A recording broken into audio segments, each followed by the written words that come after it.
réel devient brouillard quand l'algorithme tient la plume. Des mains discrètes redessinent le monde derrière les costumes.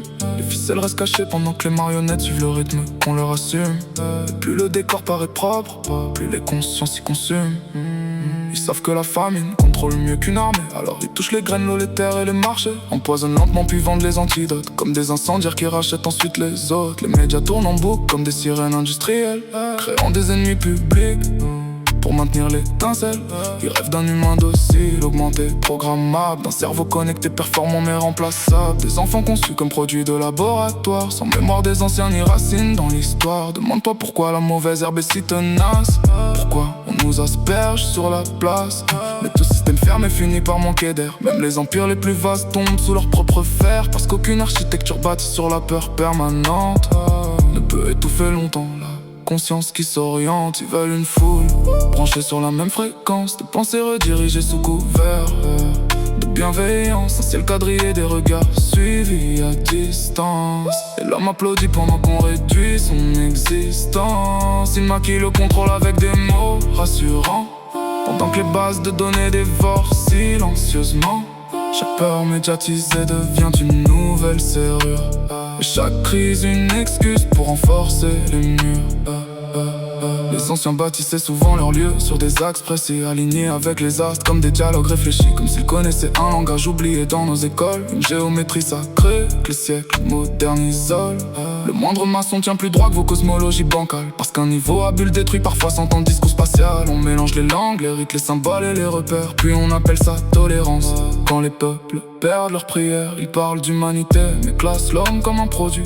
Des chiffres sur des graphiques pour savoir combien vaut une vie, comme ces savants qui disent qu'un cœur sans comprendre l'étincelle.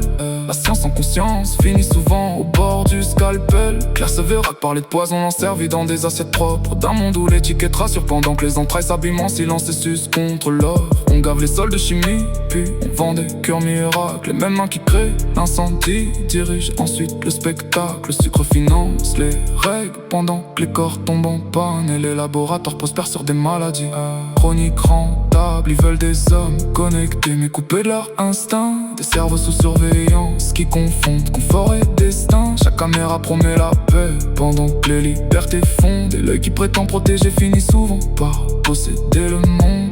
Les marchés montent pendant que des familles tombent sous les dettes. Quelques banques dictent des nations pendant qu'on joue le choix dans les urnes muettes. Le monde tourne à crédit sous des logos plus puissants que des drapeaux, et l'homme libre devient client avant même de comprendre qui tient les réseaux. Les anciens plaçaient des pierres comme des clés dans la peau du firmament, pyramides alignées sur le ciel comme des cadrans géants hors du temps. Chaque bloc ressemble à une phrase gravée pour ceux qui savent lire entre les sangles, comme si la terre gardait encore des secrets enfermés dans ses temples. Et pendant que les modernes rigolent derrière leurs écrans pleins d'assurance, un berger du désert parlait déjà d'embryons d'eau et d'une voûte qui s'élance 14 siècles avant leur machine capable de voir l'invisible en profondeur, comme si certaines vérités traversaient les âges avant même nos chercheurs. On dit coïncidence, mais les symboles s'empilent comme des balises. Les étoiles, les nombres, les cycles, tout paraît suivre la même maîtrise. Et plus je vois ces monuments pointés vers les cieux comme des aiguilles anciennes, plus je me demande si l'homme moderne découvre ou s'il se souvient à peine.